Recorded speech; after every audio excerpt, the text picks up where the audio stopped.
Puji Tuhan, Shalom Bapak Ibu. Ya kalau semua pakai masker enggak kelihatan senyum atau enggak ya.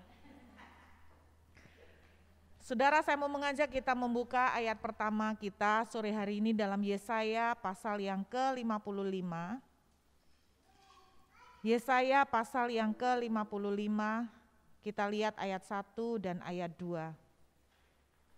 Yesaya pasal 55 ayat 1 dan 2. Tahukah saudara bahwa kunci keberhasilan dalam kehidupan orang Kristen adalah Yesaya 55 ayat 1 sampai dengan ayat 2, yaitu yang namanya mendengar suara Tuhan. Amin. Firman Tuhan bilang begini, yuk kita lihat dari ayat 1. Hai semua orang yang haus, marilah dan minumlah air. Dan hai orang yang tidak mempunyai uang, marilah terimalah gandum tanpa uang pembeli dan makanlah, juga anggur dan susu tanpa bayaran. Mengapakah kamu belanjakan uang untuk sesuatu yang bukan roti dan upah jeripayamu untuk sesuatu yang tidak mengenyangkan? Dengarkanlah aku, maka kamu akan memakan yang baik dan kamu akan menikmati sajian yang paling lezat. Perhatikan. Garis bawah itu kalimat yang terakhir dari ayat 2. Kalau kita mendengarkan Tuhan, janji Tuhan, kita akan memakan sajian yang paling lezat. Saudara mau mengalami berkat yang paling baik? Kuncinya sudah jelas ditulis di ayat ini, dengarkanlah aku. Kadang-kadang pemikiran kita tentang mendengarkan suara Tuhan, biasanya pemikiran kita itu begini, Tuhan bicara, mungkin dalam bentuk mimpi, mungkin dalam bentuk penglihatan, atau bahkan mungkin menampakkan diri. Lalu Tuhan berkata begini, anakku lakukan ini, anakku buatlah ini. Pemikiran kita tentang mendengarkan suara Tuhan hanya terbatas sampai di situ. Padahal mendengarkan suara Tuhan tidak selalu dalam bentuk Tuhan itu bicara, anakku buat begini, lakukan ini, pergi ke sini, datang ke sini. Benar ya saudara? Kalau kita melihat Roma 8 ayat 28, Tuhan turut bekerja dalam segala sesuatu. Maka saya percaya ada satu bentuk suara Tuhan yang seringkali kita tidak perhatikan. Karena kalau kita konotasinya mendengar suara Tuhan, selalu kita konotasinya seperti itu. Ada nabi atau nabiah yang datang lalu berbicara, beri, buat ini, pergi ke sini. Kalau kita melihat Roma 8 ayat 28, maka ada satu bentuk suara Tuhan yang jauh lebih sering kita alamin, tapi kita tuh tidak sadar kalau itu suara Tuhan. Apa burut? Yuk kita lihat ya, salah satu contoh dalam kitab Kejadian. Pasal 39 saudara. Kitab Kejadian pasal 39 ayat 20. Perhatikan. Kejadian 39 ayat 20. Lalu Yusuf ditangkap oleh tuannya dan dimasukkan ke dalam penjara. Tempat tahanan-tahanan raja dikurung. Demikianlah Yusuf dipenjarakan di sana. Setujukah saudara dengan saya bahwa penjara inilah yang membuat Yusuf akhirnya ketemu Firaun? Setuju? Setujukah saudara bahwa Tante Potifar adalah orang yang paling berjasa dalam promosi Yusuf? Setuju? Kalau tidak ada Tante Potifar, Yusuf tidak sampai ke Firaun. Jadi kalau Yusuf keluar dari penjara terus diangkat sama Firaun, lalu ada paparasi atau wartawan yang menginterview, saya percaya orang yang paling akan diucapkan Yusuf terima kasih siapa? Tante Potifar. Dia akan berkata begini, terima kasih buat Tante Potifar, kalau engkau tidak menjebloskan saya tidak akan ada sampai hari ini seperti ini. Seringkali ini sebuah bentuk suara Tuhan yang saudara dan saya sering hadapin. Tapi kita tidak sadar kalau itu suara Tuhan. Kita mengartikan itu kesialan. Kita mengartikan itu malapetaka. Tapi kalau kita kembali ke Roma 8 ayat 28, Tuhan bekerja melalui penjara untuk membawa Yusuf kepada promosi yang luar biasa.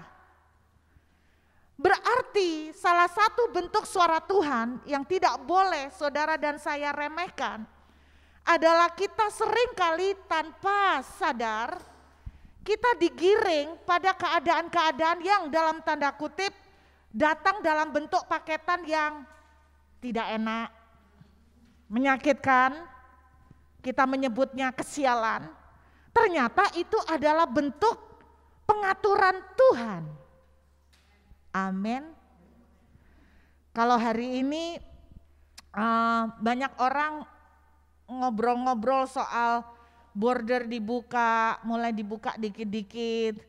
Tadinya Perth, Western Australia bagus, sekarang tiap hari pantau berapa cases. Beberapa orang mengeluh kok jadi gini. Saudara percaya enggak? Ini pun sebuah bentuk tante Potifar. Amin. Karena buat anak Tuhan tidak ada yang kebetulan. Kita digiring kemana oleh Tuhan, itu pun sebuah suara Tuhan. Jadi saudara jangan melulu terbatasi dengan suara Tuhan, aku harus kemana ya? Aku harus ngapain ya? Saudara, ketika saudara ketemu dengan keadaan yang menyakitkan, keadaan yang saudara tidak suka, saudara sedang digiring oleh Tuhan kepada kehendaknya. Amin. Sore ini ada sebuah khotbah yang sebetulnya udah beberapa kali ini sempat saya sharingkan. Karena itu lahir dari pengalaman pribadi hampir 1 bulan ini. Saudara, sekali lagi, kunci kesuksesan kalau kita mengikuti suara Tuhan. Amin. Suara Tuhan salah satu bentuknya adalah tante Potifar. Kita digiring kepada keadaan yang kita tidak suka. Kenapa saya bilang begitu? Karena di dalam kekristenan, di dalam kehidupan anak Tuhan tidak ada yang kebetulan. Semua tempat di mana Tuhan giring kita ada maksud dan ada makna di baliknya. Amin. Saya katakan begini, hampir 1 bulan ini, kalau Yusuf digiring ke rumah tante Potifar, Yusuf digiring ketemu tante Potifar.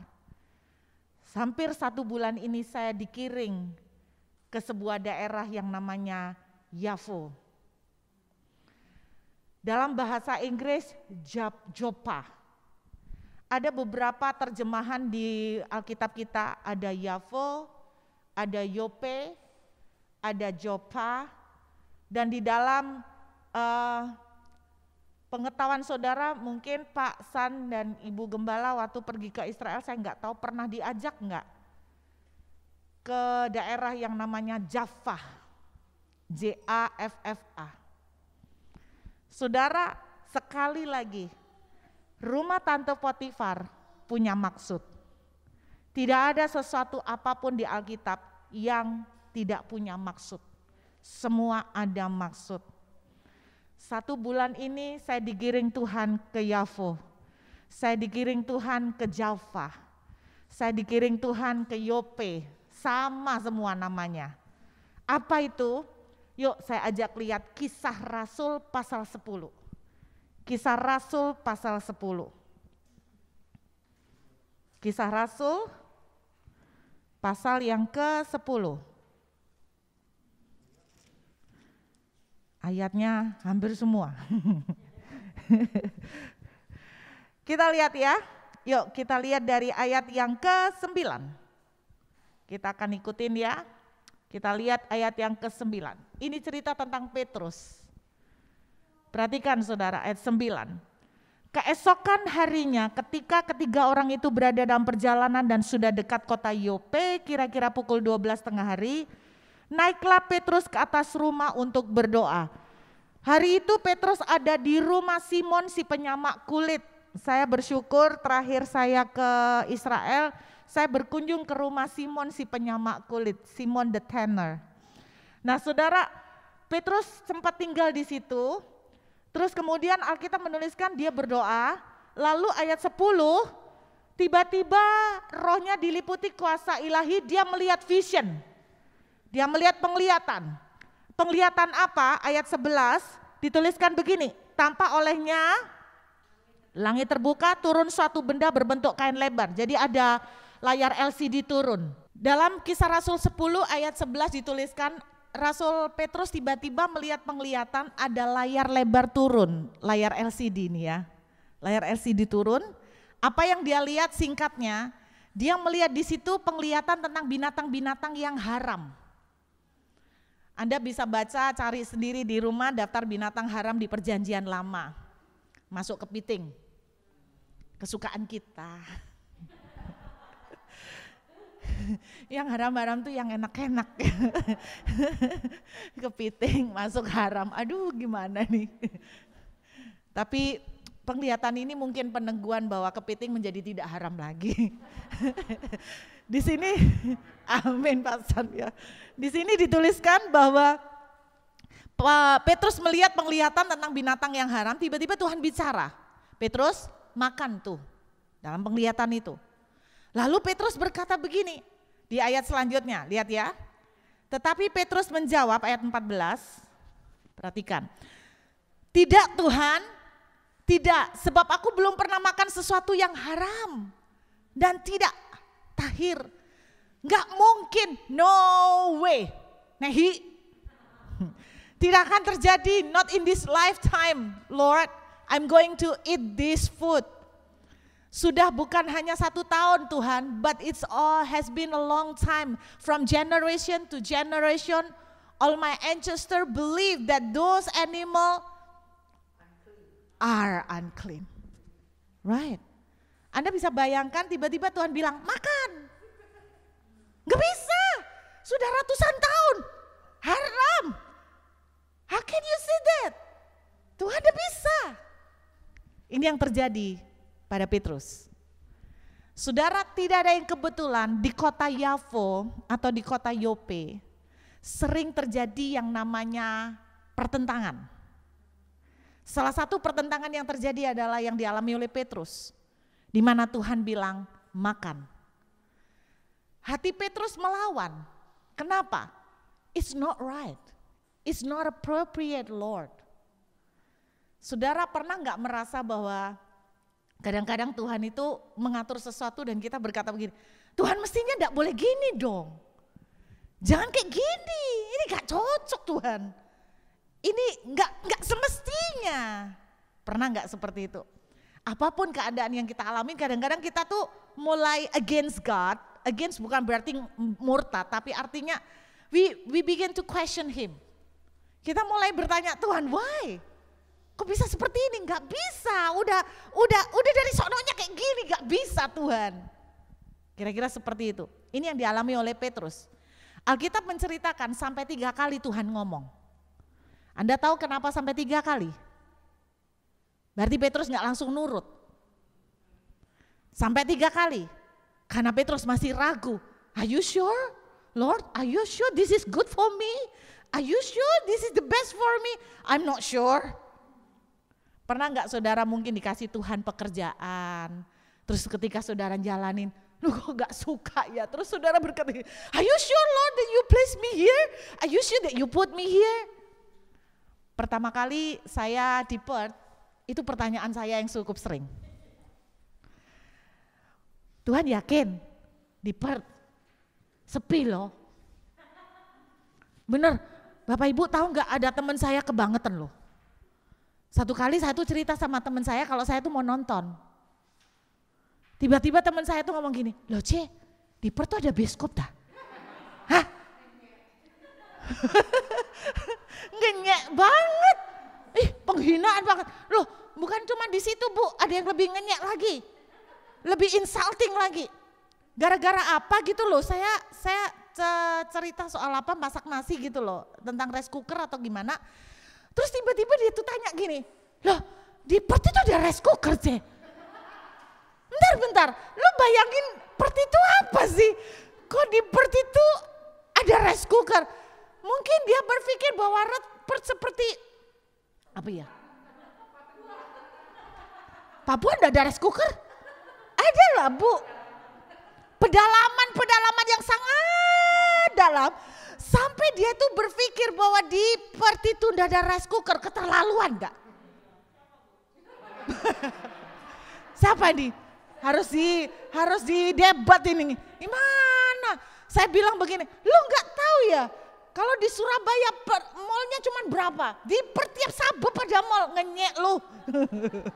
Menghina banget. Bener Bapak Ibu. Tapi secara pribadi pertama kali ke Perth, saya tuh bertanya. Bahkan kadang-kadang suami saya ngomong gini, kamu yakin Tuhan bicara di Perth? Enggak sih. Terus gimana? Udah kadung. Ya udah dijalanin aja.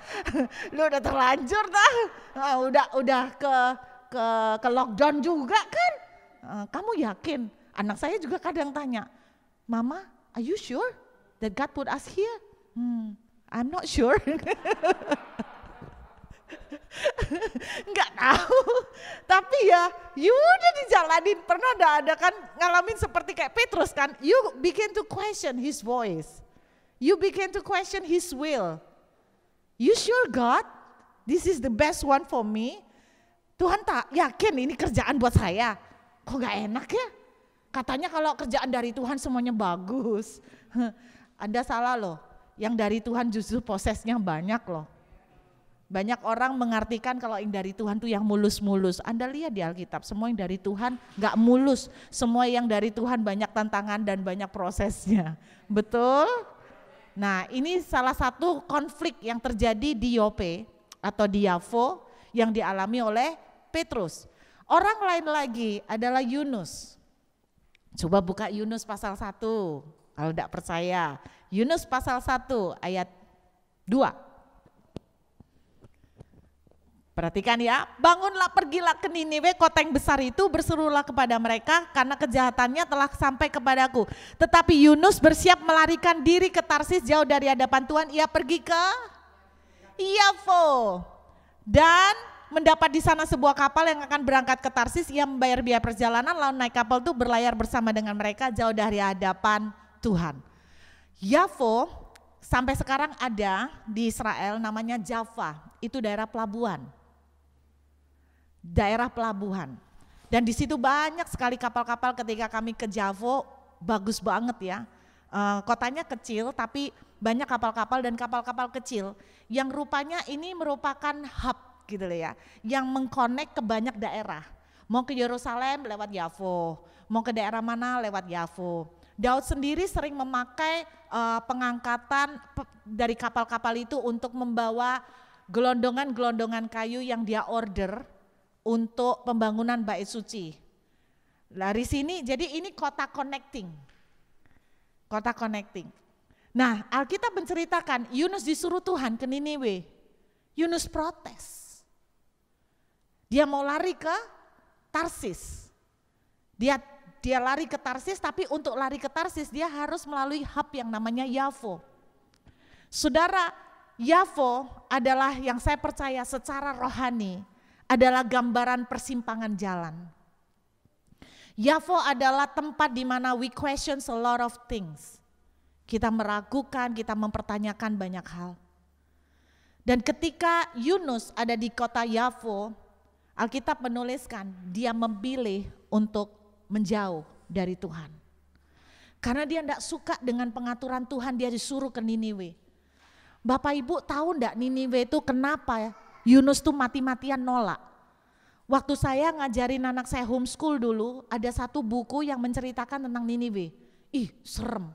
Bapak Ibu tahu salah satu cara penyiksaan yang dilakukan oleh orang Niniwe terkenal biadab sekali.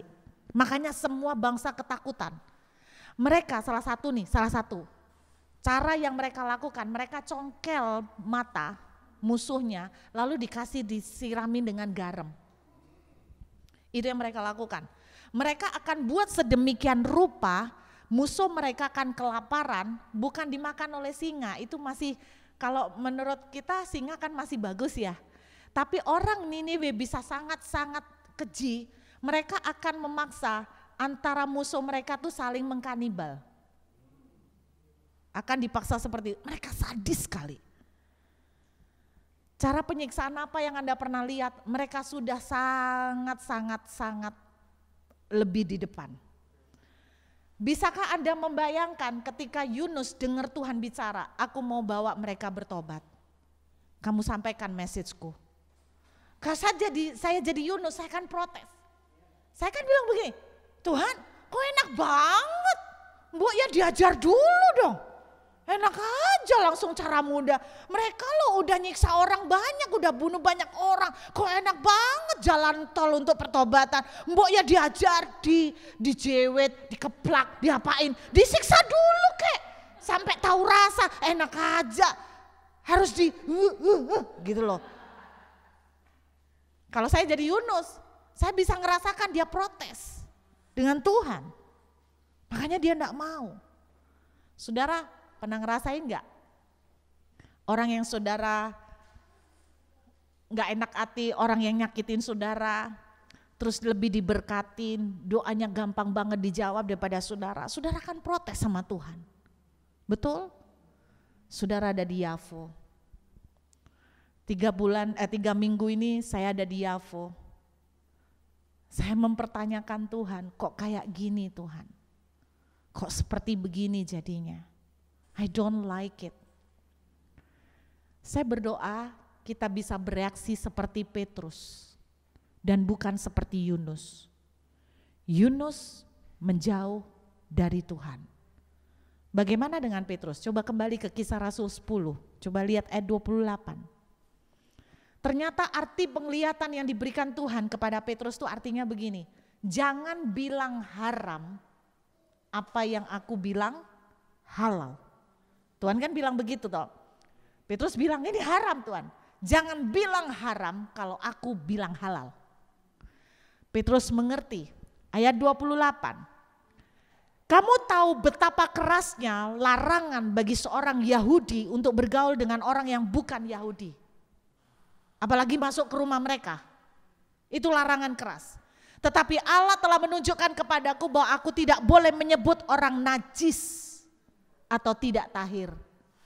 Kalau Tuhan menyebut mereka tahir. Saudara, ayat 29, perhatikan garis bawahi kata-kata ini. Saya suka sekali kata-kata ini.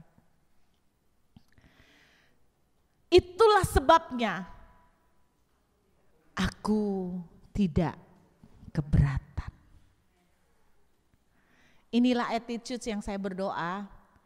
Kalau hari ini saudara mulai mempertanyakan Tuhan. Tuhan, kenapa engkau belum buka jalan? Tuhan, kenapa engkau belum jawab doa saya? Tuhan, mengapa orang itu yang menyakiti saya justru semakin kau berkati? Di mana keadilanmu? Bisakah saudara dan saya belajar berkata seperti Petrus? Aku tidak keberatan. Walaupun tidak suka loh ya. Tidak suka tapi tidak keberatan. Amin. Coba bilang, aku tidak keberatan. Dikasih Tuhan kerjaan ternyata kok tidak enak. Katakan, aku tidak keberatan. Apa yang menjadi hak saudara tidak dibayar atau tidak dikasih, katakan. Aku tidak keberatan. Mungkin sambil menangis, aku tidak keberatan. Disakiti orang, katakan. Aku tidak keberatan walaupun dengan air mata. Kenapa kita bisa bersikap seperti Petrus? Aku tidak keberatan karena kita percaya Roma 8 ayat 28. Itu yang percaya terjadi pada Yusuf. Dia tidak keberatan untuk menjalani 2 tahun di penjara. Karena dia tahu Tuhan mengatur semuanya untuk mendatangkan kebaikan. Bukankah di akhir hidupnya Yusuf bilang begini, kamu merancangkan ini untuk aku, untuk yang jahat. Tapi Tuhan merancangkannya untuk kebaikan. Itu sebabnya Yusuf, saya percaya attitude-nya dia bisa seperti Petrus, aku tidak keberatan. Jangan against, jangan rebel, Jangan berontak seperti Yunus yang escape, menjauh, kecewa dengan Tuhan. Tidak kebetulan arti kata Yavo, Yope, Java artinya beautiful. Ketika Tuhan menaruh saudara di kondisi yang tidak suka, dan ketika saudara belajar berkata, aku tidak suka Tuhan tapi aku tidak keberatan, maka something which is bad to you at first will be turned into something beautiful. Amin. Saudara, amazing. Semua di Alkitab itu tidak ada yang kebetulan. Tahukah saudara bahwa Yavo itu adalah daerah yang diwariskan oleh Yosua, itu sebagai warisan suku Dan. Dari 12 suku ada salah satu suku namanya suku Dan, D-A-N. Dalam Yosua 19:46, salah satu warisan yang dikasih oleh Yosua ke suku Dan adalah Yavo. Sebetulnya this is a very good and beautiful place. Kenapa dinamakan beautiful? Karena kota pelabuhan bagus banget memang. Sampai hari ini masih bagus. Mirip-mirip Gold Coast gitu ya waktu saya ke sana. Jadi bagus banget. Saudara tahu yang amazing, suku Dan ternyata tidak pernah dapat tanah yang sudah dikasih. Ada satu suku yang tidak pernah punya warisan tanah. Suku apa? Lewi. Kenapa tidak dapat tanah? Karena Tuhan yang guarantee hidup mereka. Betul ya, mereka dipanggil untuk melayani Tuhan. Tapi suku Dan bukan seperti itu. Suku Dan tuh harusnya dapat warisan. Dalam Yosua 19:46 warisannya adalah salah satunya Yavo, kota bagus.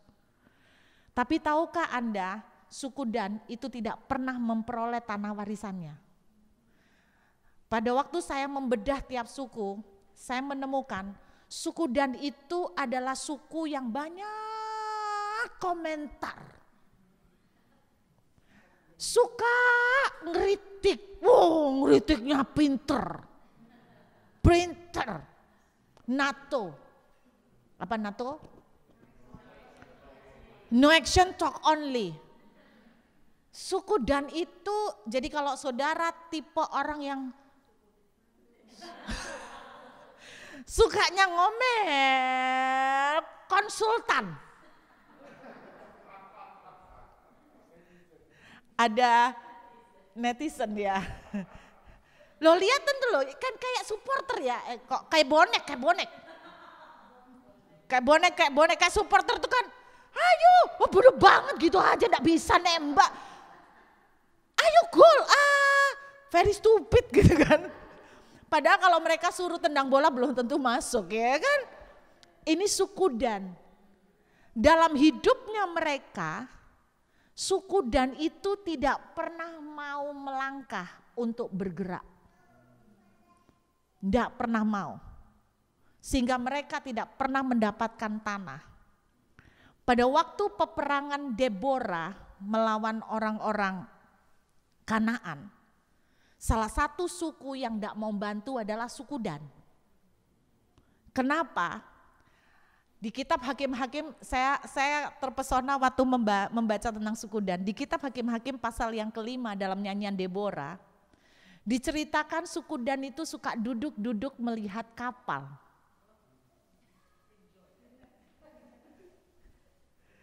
Berarti dia bukan enjoy life. Loh itu kapalnya bukan dia punya.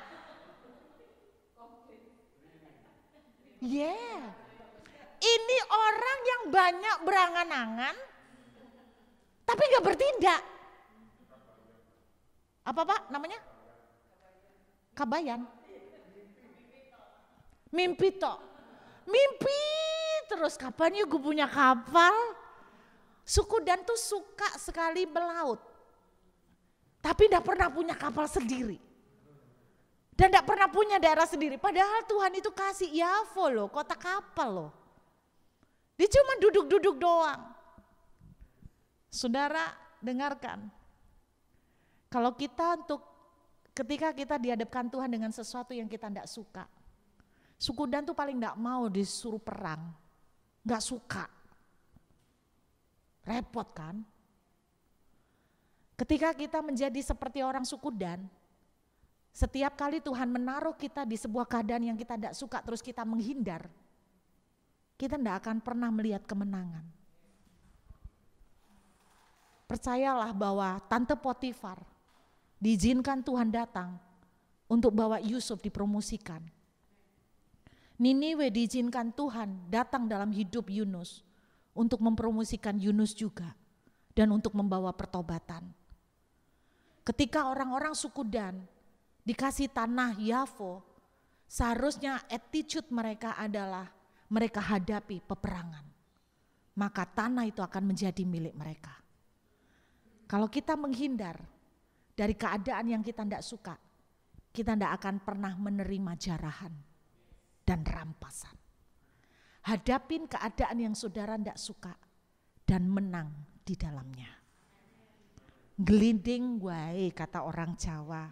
Almarhum Om Yusak bilang gelinding wae itu go with the flow. Go with the flow of the Holy Spirit where He's leading us. Amin saudara. Jangan bilang haram apa yang Tuhan bilang halal. Jangan bilang jelek kalau Tuhan bilang bagus. Tuhan kerjaan ini jelek, Tuhan bilang bagus. Saya bilang Tuhan perut sepi, Tuhan bilang rame. Jangan bilang jelek kalau Tuhan bilang bagus. Just go with Him. Maka Niniwe akan menjadi keindahan. Bapak Ibu di akhir ceritanya, tahu nggak berapa hari Yunus dimakan di ikan? 3 hari. Saudara meneliti enggak waktu ikannya muntah? Muntahin Yunus? Pernah bayangin enggak dimuntahin kemana? Atas kemana? Di atas gini terus enggak turun? Iya, ke pantai mana? Iya. Tahukah Anda ikan itu memuntahkan Yunus back to Yafo? Tuhan enggak pernah mau maksa Yunus ke Niniwe. Kalau Tuhan mau, ikannya disuruh muntahin aja langsung ke Niniwe, lu enggak bisa lari lu ya. Tuhan enggak mau loh. Tuhan mau Yunus dengan tidak keberatan. Dengan kesadaran berkata, Tuhan, I don't like this, but I believe you have a good purpose in it. And I'm willing to face it. And I'm willing to get through it. Amin. Ada yang sedang mengalami Yafo? Mari belajar, aku tidak keberatan.